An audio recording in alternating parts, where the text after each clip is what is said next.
I'm sorry to hold this up, but as you are aware, we have three Booth Birmingham Turf Club Limited. Well put together, well thought out, and that it speaks highly of the citizens of Birmingham, Jefferson County, and the state of Alabama that we've had this kind of event. The matters that come before us here regarding the resolution or any matter relating to the awarding.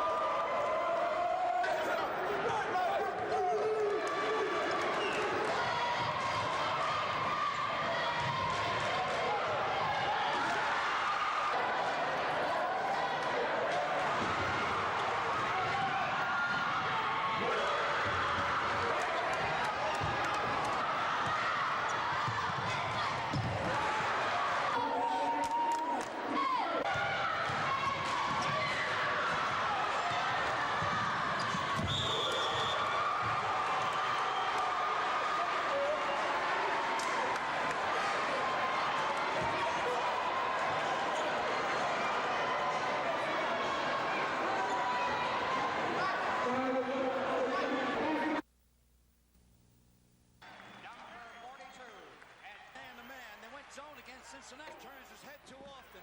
Hall, told you, if you'll watch as the game goes on. Over McMillan. 6 over him that time. Hard offense, and there's Spud Webb.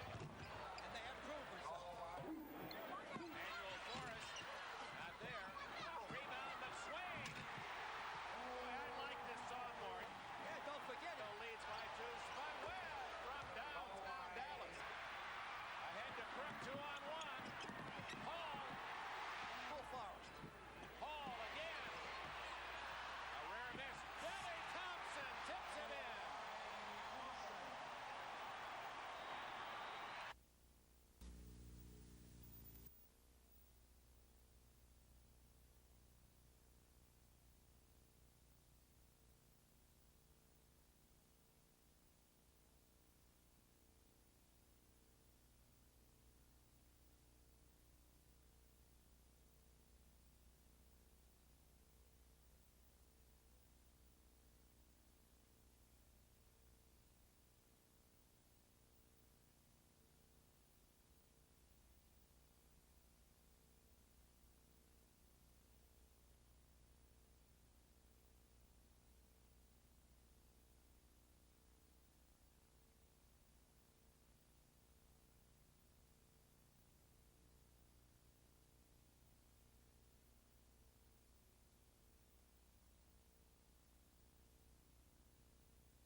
Terry Connor hits for also averaging 9.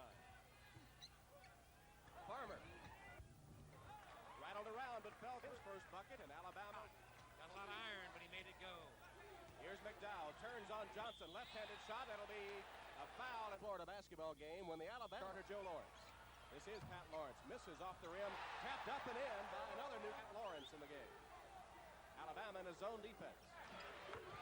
And Connor, The reasons it's cost them 2 baskets. Good show. they can pull within 1 with a bucket here. Less than 5 minutes remaining first half. Outside shot by Farmer is good. Jim Farmer. Shot by Florida. Gresham missed it. Alabama clears it. They've got Farmer. He goes in and scores. 5, although Bama could commit. Here's Buck Johnson. Double team. Flashing right back to Farmer, who swishes it. Beautiful pass by Buck Johnson. He felt pressure all over Darrell Gresham, and Gresham is much quicker. Difficult defensive assignment for McGee. Darrell Gresham shoots over McKee that time. Because of the size matchup and the quickness involved. McKee couldn't hit, but Bobby Lee Hurt got it. Knocked away from him momentarily. Picked it back up and cashed it in. A little blue collar work there. He just...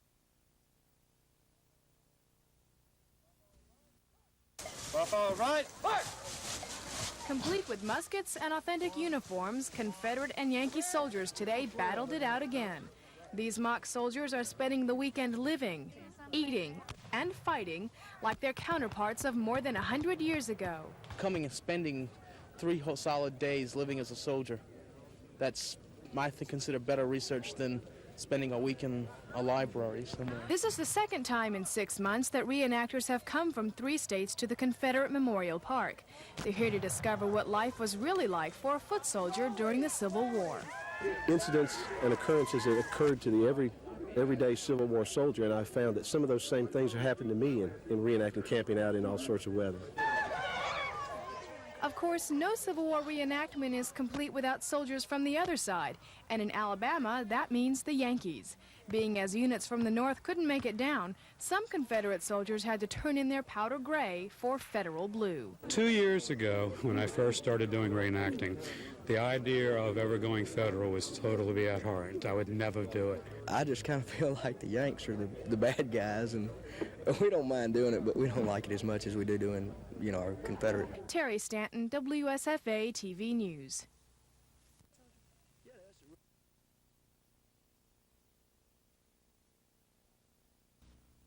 $1,000. Thank you very much. Thank you. We got to settle here. I want to thank you, Alabama boys, and well, this is the 3rd year you participated in this sports festival, which brings so many young athletes to be able to participate in this program.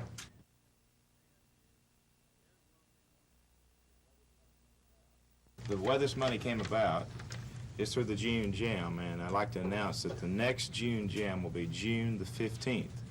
And already lined up for the show is The Judge, which was the Horizon Award winner from the CMA this year, and Charlie Daniels' band that was nominated for 5 awards 2 years ago. Thank you for coming, Governor. Appreciate it.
The Alabama Guard is participating in blazing trails, which is an engineer exercise to build a portion of a road in the Azura Peninsula.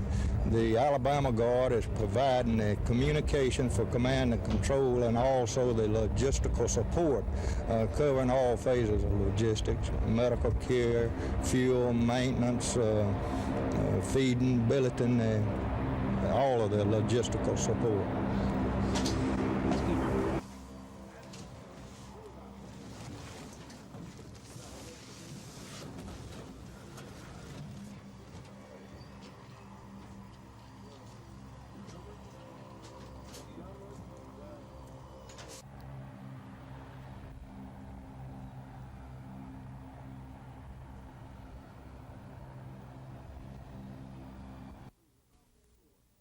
It pleases this honorable court.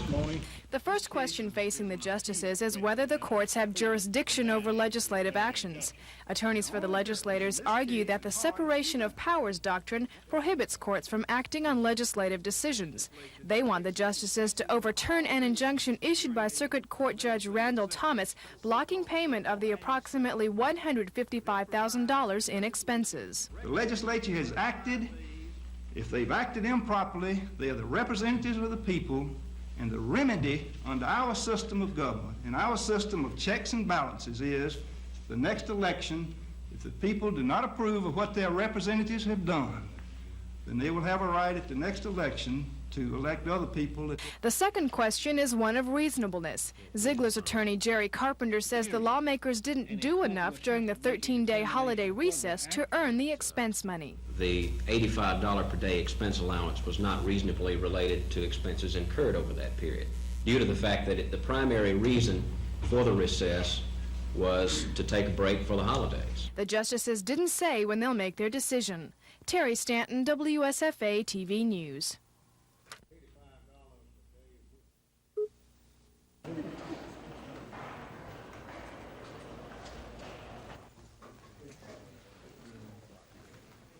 Try to talk with those folks in here. Sure is. This bill, it addresses the year 2001. I don't think anybody's trying to use any of this for delay. Questions and whatever, and let's move on and quit all the talking.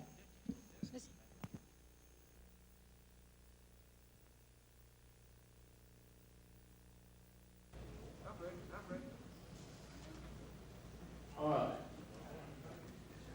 Now, let me see if we can get a game plan here. Under the cool blue waters of Mobile Bay is oil, lots of oil. And some oil companies have already doled out nearly $1 billion just for the right to drill, $347 million of it collected just last August. It's that bonus money that Governor Wallace wants to see permanently locked into a trust fund to generate $34 million a year in interest for the general fund. Late last year, Finance Director Henry Stegall made it clear the general fund needs every penny of that interest to keep state government from considering raising taxes. Several dozen city and county commissioners from all across the state met with the governor today to let him keep his $347 million. All they want is 20% of the royalties. Those are the dollars collected by the state once the wells begin pumping oil. But the local officials say while Governor Wallace says he's sympathetic to their needs and wants to help, he's not inclined to do it with a single penny of either bonus or royalty money. The governor wants to try to talk the legislature in some other session to provide money, but I think when the departments of the state government come, I don't think you'll find that there'll be any surplus money around for counties and cities to get. Yeah, so this may be your only shot. I think you're correct. But the local officials have won substantial support in the Senate. Senator John Teague heads the pack with more than half the Senate following his lead. Whether that's enough to beat the governor will be measured tomorrow when the bill comes up for a vote. Chris Grimshaw, WSFA TV News at the Capitol. We also have one vehicle award. I don't see anybody that I think would be in that.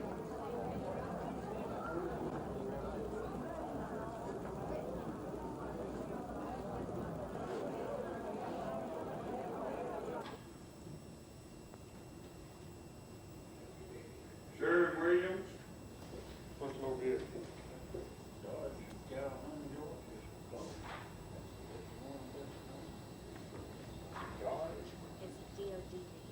Because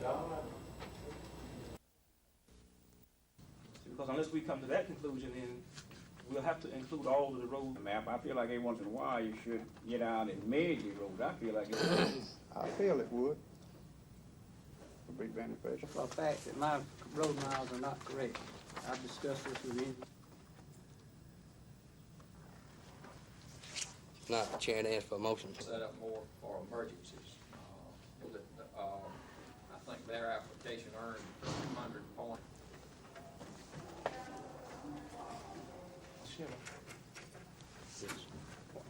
We just finished the minutes, and for the rest of the body here, I'd like to request that.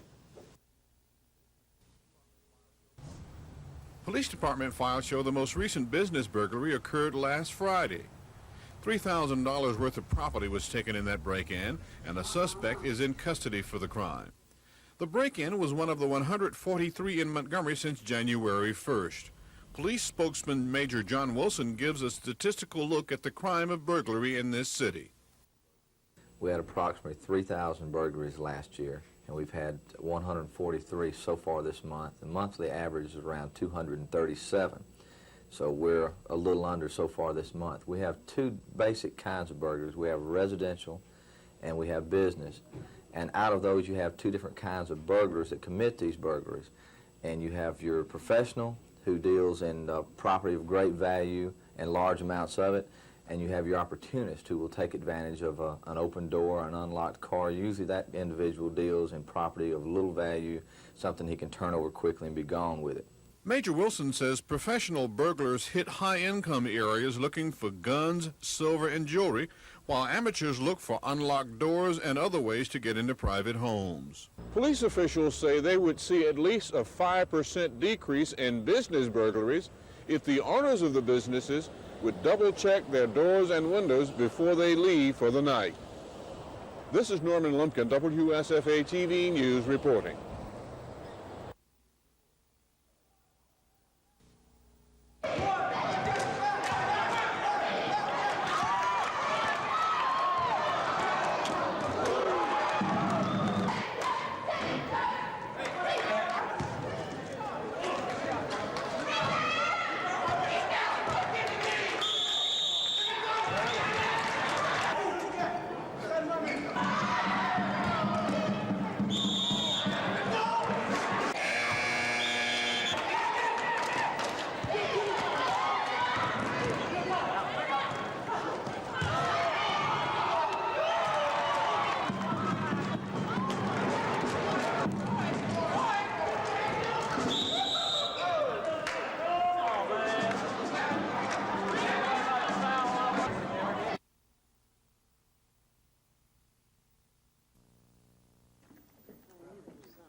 Business that we're going to transact tonight is a hearing on some rezoning, some comments concerning the rezoning.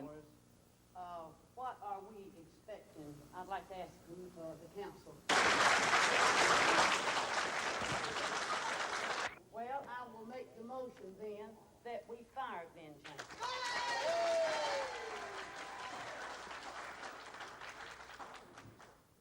I think she's wanting to remove him completely, so she's made the motion. The people are demanding Somebody second. Let's take a vote. All right, I'll second.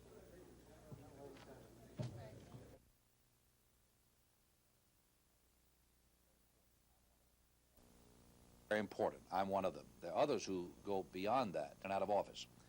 So I would challenge everyone. We'll be registering, hopefully, 1 million voters this year, 1985, and 86, 87, 88. We have participated in registering 8.5 million new voters the last 6 years, many of whom, for the first time, voted in a presidential election last November, and admittedly, most of them for Ronald Reagan. I want to ride around the field one time. Just thank all of you. Thank you. Sir, sorry I was late. Sorry I was late. Preacher?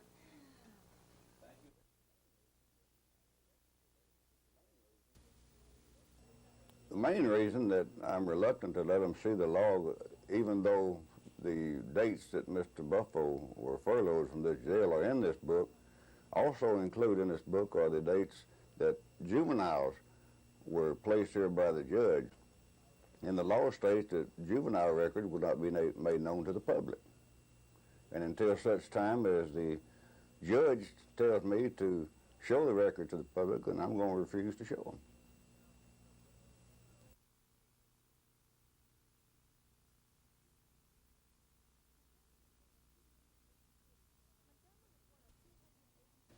Montgomery is one of 280 cities Falwell is visiting in 7 months.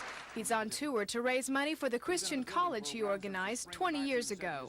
Everything else is budgeted and cared for, and as many of you who've helped us so much in this room know, it takes everything that's coming in for us to make it.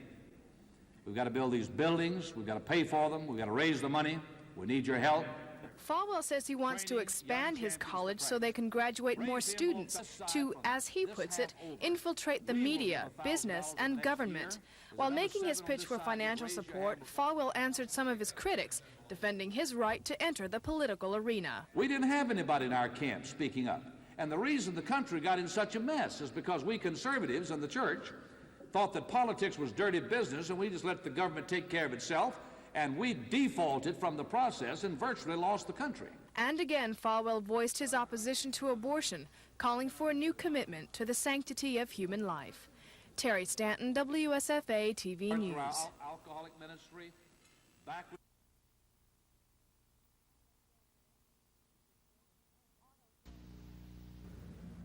Auto sales are up, interest rates are down. Key factors in why bankers are counting their financial blessings. Another boon is an upswing in the economy, which continues to experience sizable growth.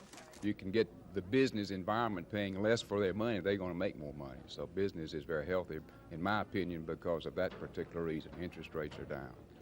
Banks across Alabama are lending money based on a prime rate of 10.5% to 11%. Loans for cars and homes are going at rates from 12 to 12.5%. While interest rates are still in the double-digit range, they're nearly 100% lower than 3 years ago, when the prime rate peaked at 20%. If the economy continues at a steady pace, bankers expect the prime rate to drop even more this year. And if 85 is as good as 84, banks will earn more record profits. Several banks in Montgomery report earnings at record levels last year. One locally based holding company's assets nearly doubled from $300 million to $530 million in '84. But while the business climate is currently healthy and strong, bankers are keeping a watchful eye on the federal deficit. If it peaks, as predicted, at $200 billion next year, interest rates likely will ride the economic roller coaster back up instead of down where they are right now. Kim Davis, WSFA TV News.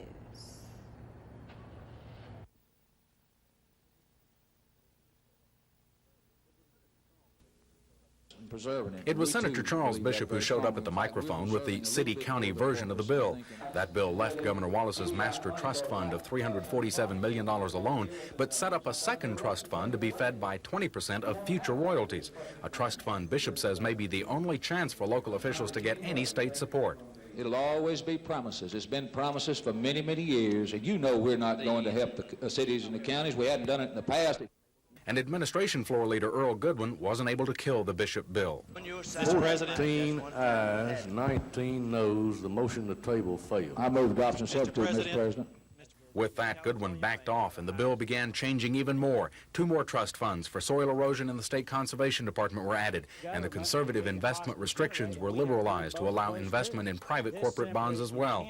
The House non-concurs And as expected, the House, which strongly supports the governor's version, rejected the Bishop bill. Since both houses disagree, a conference committee has been created. That's 3 House and 3 Senate members charged with finding a compromise. But 4 of the 6 committee members have voted consistently for Governor Wallace's measure. And Bishop is concerned when the conference committee reports tomorrow, it will simply spit out the governor's version of the bill, totally ignoring the city and county officials' triumphs so far. Chris Grimshaw, WSFA TV News at the Capitol.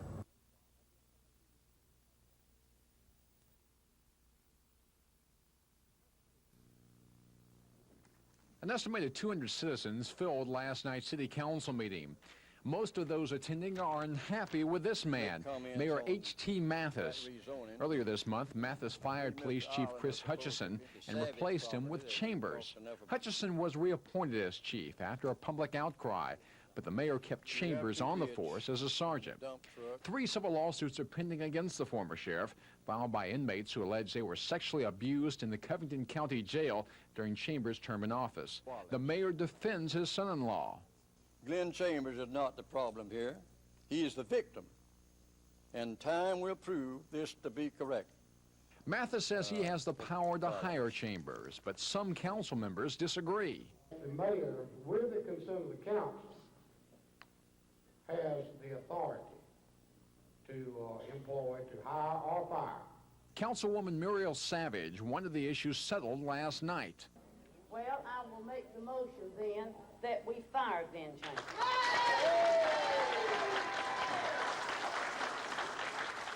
But the motion was defeated on a tie vote. The council will hold a special meeting tomorrow afternoon to try to settle the issue. Cal Calloway, WSFA TV News, Florala.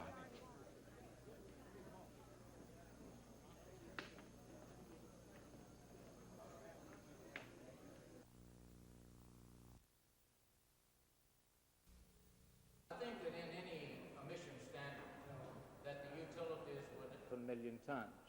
Most of the legislation that has been entered mandate that the top 50 SO the consumers would pay for these scrubbers, and these scrubbers would mainly be for utility plants that are located in the Midwest, where these states and these utilities have not elected to reduce their SO2 emissions. So we do not think it would be fair to charge every household in this country a cost of cleanup for basically 7 Midwestern states.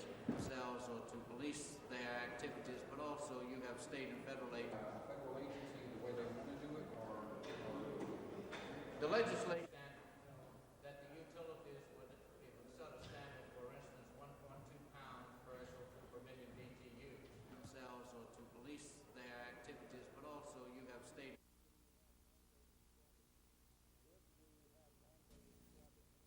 If we have mandated scrubbing, and if the utilities are not allowed to meet these standards by the most economical means, then it will cost the consumers of this country approximately $46 billion, or an additional $24 billion for the same environmental results.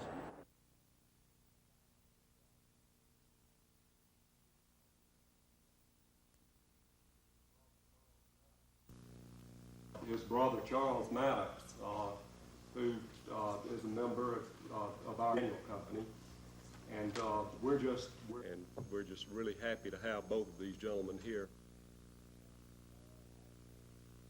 Being a government of law and not of men, it's a great opportunity for these young people to learn more about this system. I think it's got a great future. I think it's long range, but I think that's where our emphasis ought to be, rather than the emphasis later on of spending all of our resources in dealing with those who have not learned right and wrong. Down. But I don't think you're born bad. I think that to understand conduct and ethics.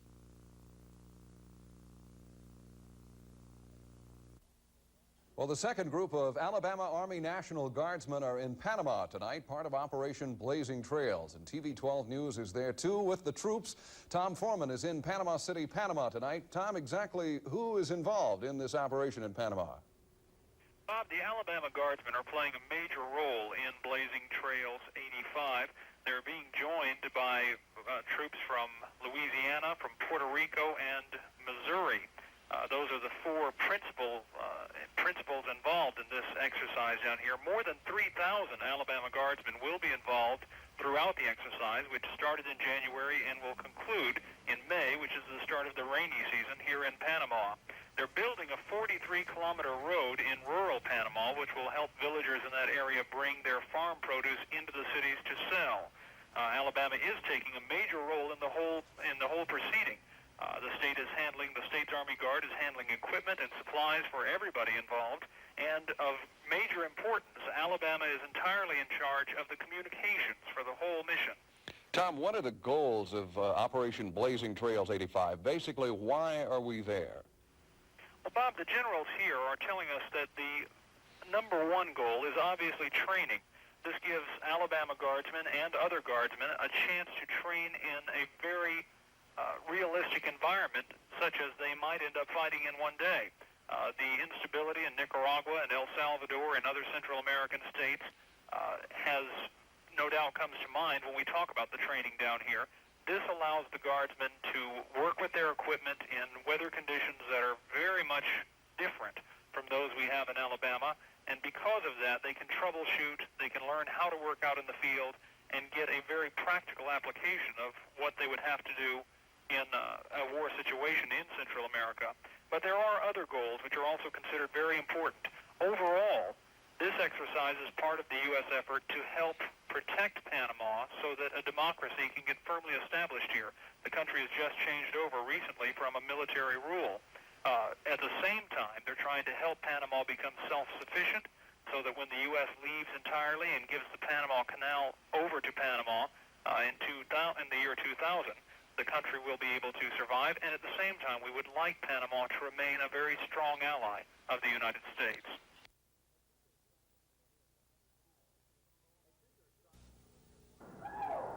A two-year starter for Lanier at wide receiver, Anthony McCall hauled in 30 passes covering 654 yards during his senior season.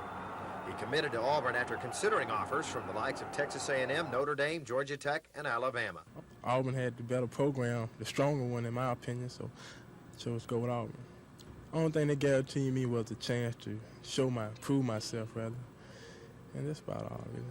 And a good education. McCall is 6'3", he weighs 175 pounds, and is quick as lightning. Lanier coach Charles Sykes says those qualities and more should help him earn playing time in college. He has good speed and great hands. That's what the colleges, that's what they talked about, and that's what we already knew, because he was a great receiver for us. A two-sport letterman at Lanier, McCall averages 8 points a game for Point basketball coach John Bricken. Anthony feels basketball has helped him earn a scholarship to play college football. My foot quickness and durability, since you're always running back and forth, it helps out some. McCall will put his commitment to Auburn in writing on National Signing Day, February 13th.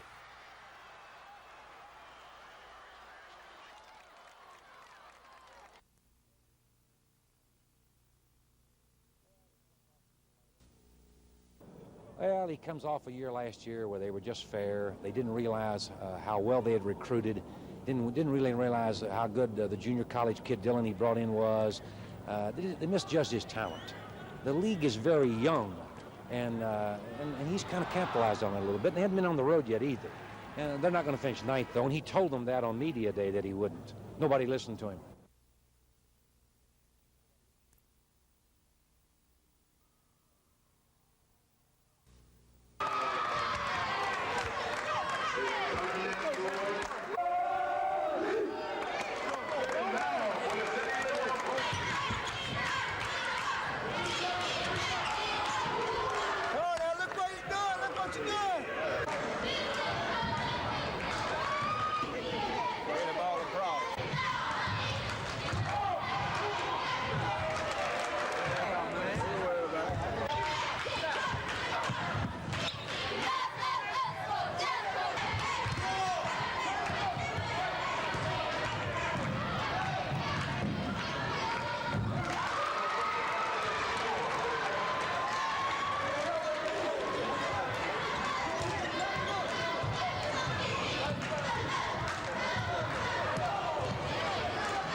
program, because I've heard so many miserable stories about people who are homebound. Governor Wallace says he and Medicaid Commissioner Faye Baggiano have been working on the home and community-based waiver program for 2 years now.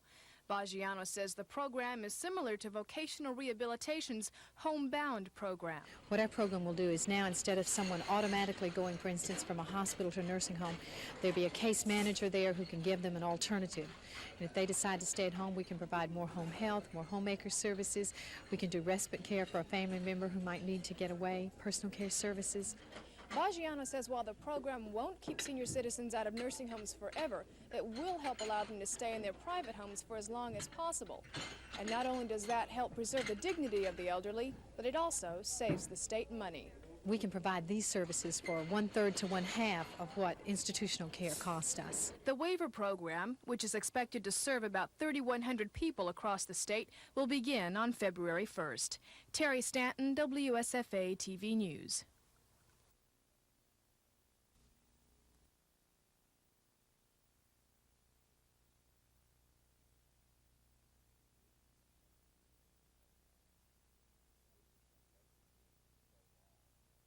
We had been working for so long and sitting out watching all we could and trying to establish patterns in what he was doing, and I just happened to be there at the right time.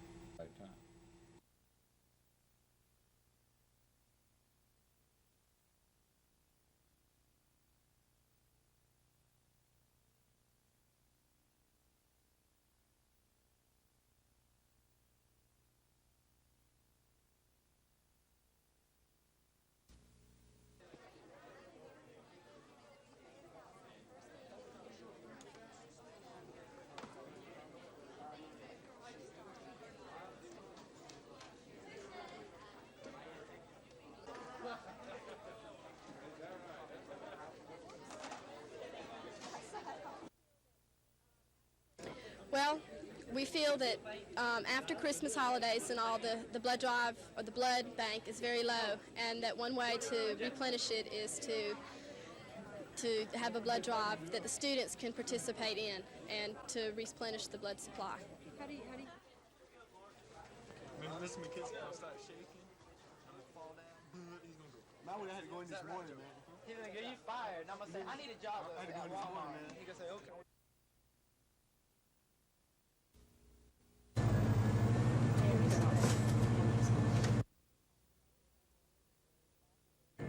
We have to maintain an inventory of 595 units of blood every day to service 32 hospitals in 18 counties.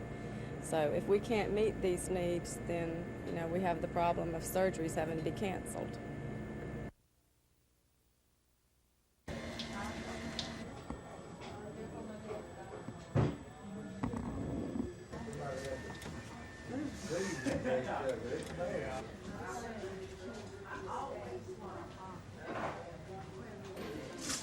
Please do like to do Trinity District.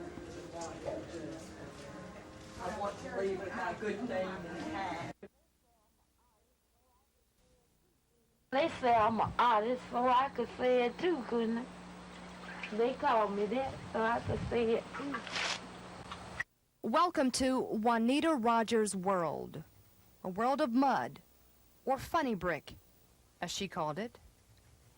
Juanita spent her life shaping goat men, graveyard ants, and other preposterous, sometimes chilling images from mud she dug from around her rural two-room house. She used mule's teeth, cow skulls, antlers, and Spanish moss to decorate her work, which has been displayed in the Collection de l'Art Brut Museum in Switzerland, the first by an American and black woman. Few people knew Juanita like Antone Hart did. She describes her primitive artist friend as a proud, independent person. Once I gave her a television, and I said, Juanita, let's put a little scarf on top of it so I won't get mud all over it. And she took that scarf off, you know, and she said, this is my house, and I am the housekeeper here, and I do it my way, and this is the way I want to do it. Surely you guessed, this is Juanita's electric coffee pot, and this is her squirrel. Juanita once said, this dirt changes fast from dirt to stone, like when you make a cake. It changes from flour to dough. When bricks were not bricks, they were just mud. But then it turns into a house. Juanita was buried today in a casket surrounded by the love of her life. Mud. Kim Davis, WSFA TV News.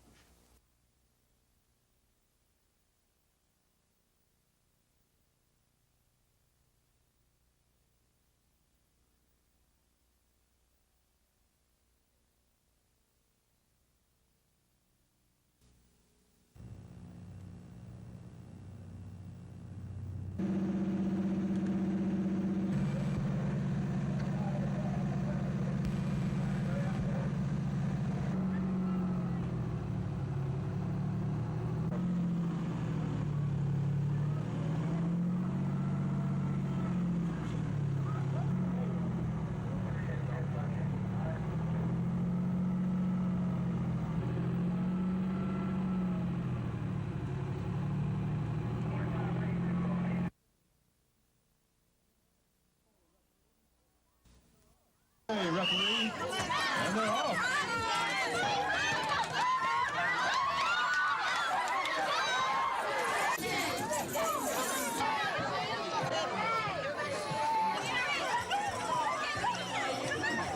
We've got a first place winner.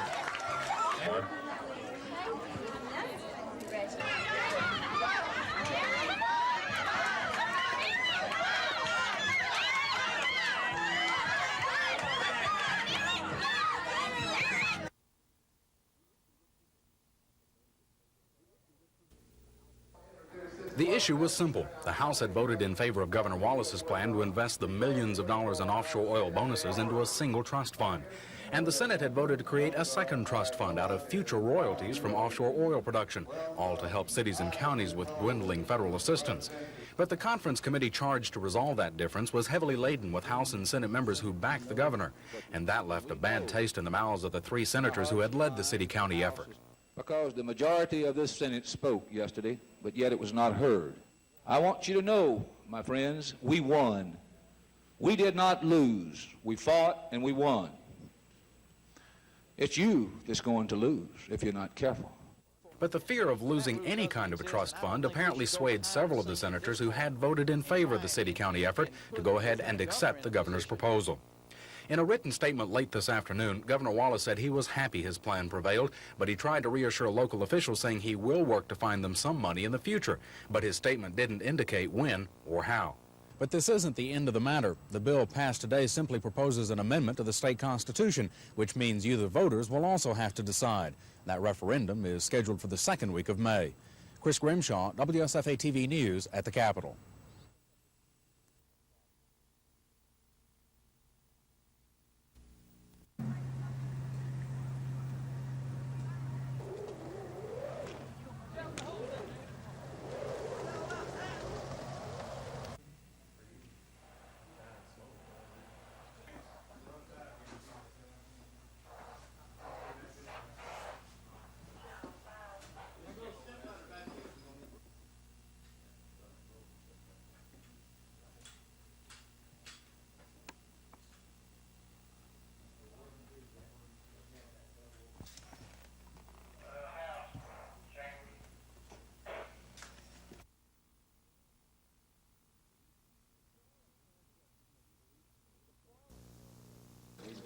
The Florala Council had given its police committee until today to work out the police controversy.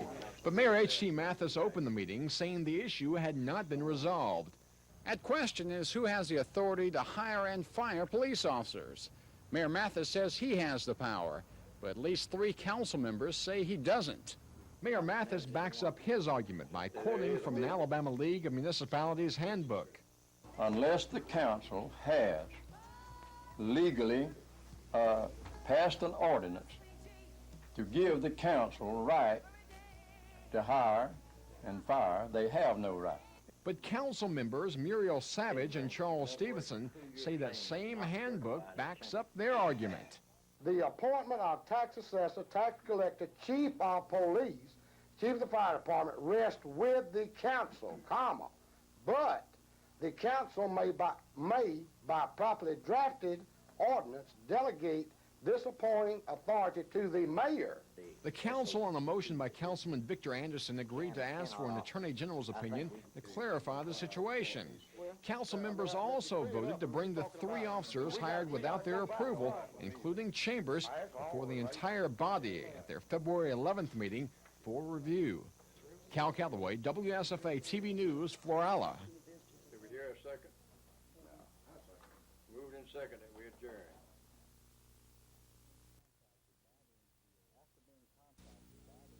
After being contacted by the NCAA, I proceeded to conduct my own investigation into the allegations. At this time, the entire matter is being looked into by the NCAA as well as by my own internal inquiry committee. I will continue to aggressively pursue the internal inquiry as well as work cooperatively with the NCAA in responding to their inquiries and trying to resolve this matter. Until such time as the NCAA's inquiry and our internal investigation have been completed, I'm not at liberty to discuss any of the allegations that have surfaced at this time.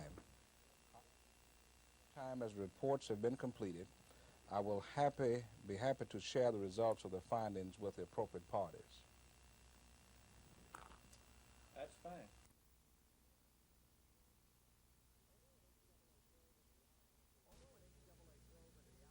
Although an NCAA probe into the Alabama State football program had been in the wind for several months, it wasn't brought to light until Wednesday morning's edition of the Montgomery Advertiser. The paper quoted 4 players on last year's Hornet squad as saying between 14 and 20 ineligible players saw action at various times during the season. And that head coach Jim Parker illegally offered to pay freshman recruits summer school tuition, that players were allowed to sell complimentary tickets, and that some prospective student athletes were given cash. Coach Barker could not be reached for comment, but University President Dr. Leon Howard confirmed the NCAA investigation. After being contacted by the NCAA of these reports to them, I proceeded to conduct my own investigation here on campus into these allegations. And at this time, the entire matter is being looked into by the NCAA as well as by my own internal inquiry committee. Dr. Howard has offered his full cooperation in the investigation and added further details on the probe will be released through his office. I'm not at liberty to discuss any of the allegations that have surfaced at this time. However, at such time as reports have been completed, I will be happy to share the results of all the findings with the appropriate parties.